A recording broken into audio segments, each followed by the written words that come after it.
एक घने जंगल में एक बुद्धिमान शेर था जिसका नाम महाराजा था, जो सब जानवरों द्वारा सम्मानित और प्रशंसित होता था।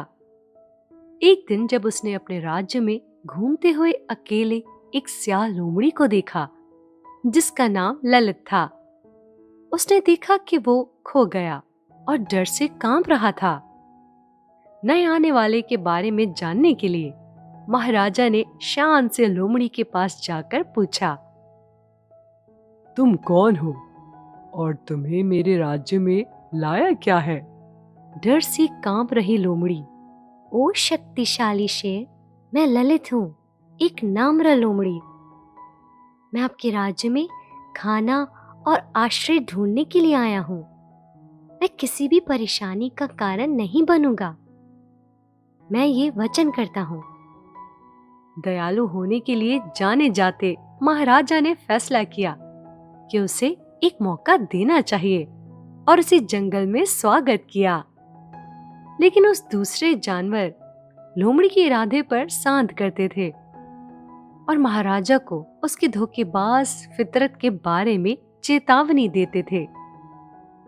चेतावनियों के बावजूद महाराजा ने मेहरबानी का विश्वास किया और ललित को अपनी असल कीमत साबित करने का मौका दिया।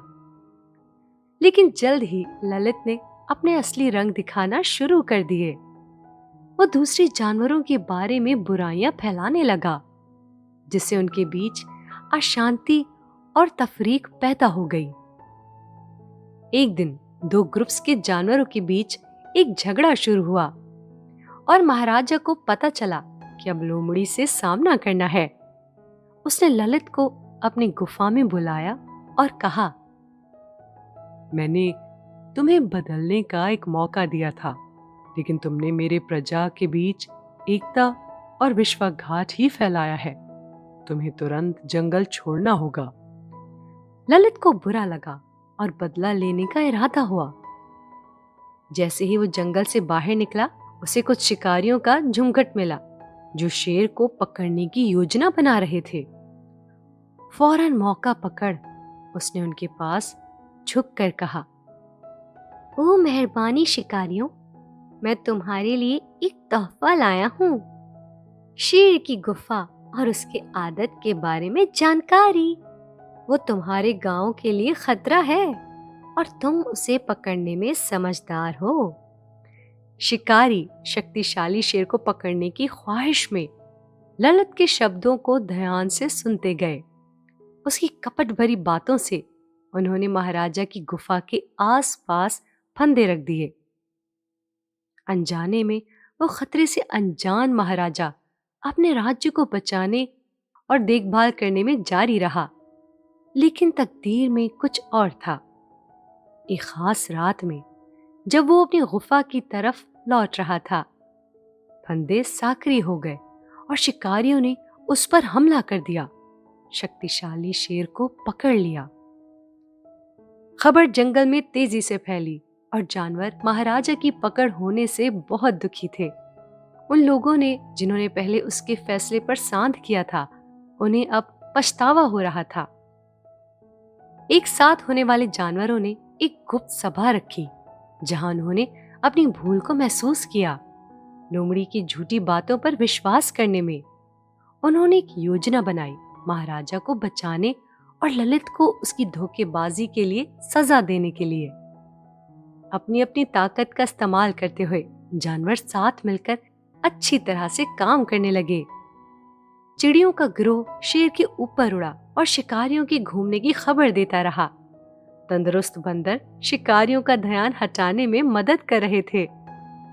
उलझन में बुद्धिमान बुद्धुआ उड़ी और महाराजा को उनकी कैद से छुड़ा दिया। बहादुर हाथी अपनी ताकत का इस्तेमाल करके शिकारियों पर हमला कर दिया, जिससे वो लौट गए। ललित अपने खतरनाक इरादे को टूटते हुए देखा। भागने की कोशिश करने लगा, लेकिन जानवरों ने उसे घेर लिया। अब आजाद हो चुका महाराजा ललित के सामने खड़ा हुआ, एक तृष्णा और गुस्से भरी आंखों के साथ। ललित, मैंने तुम्हें तुम्हारे तरीके बदलने का मौका दिया था, लेकिन तुमने धोखा और विश्वासघात ही चुना। महाराजा ने कहा। तुम्हें अपने कर्मों के नतीजे का सामना करना पड़ेगा। अपनी भूलों की गहराई को महसूस करके ललित घुटनों पर गिर गया और माफी मांगने लगा, लेकिन दूसरे जानवर न्याय की मांग कर रहे थे। महाराजा अपनी प्रकृति पर पक्का रहते हुए दया दिखाकर ललित को जंगल से निकलने दिया, साथ ही उसे धमकी दी कि कभी लौटने की कोशिश न करे। जैसे ललित दूर की ओर गया, जानवर महाराजा के आसपास जमा हो गए, उनके बुद्धिमान, दयालु और नेता होने के लिए आभारी। जंगल एक बार फिर साथ साथ में सुख शांति से जी रहा था और बेवकूफ लोमड़ी का इंसाफ की सीख और द फुलिश जैकल्स जस्टिस की सीख उनके दिलों में अनंत समय तक बनी रही।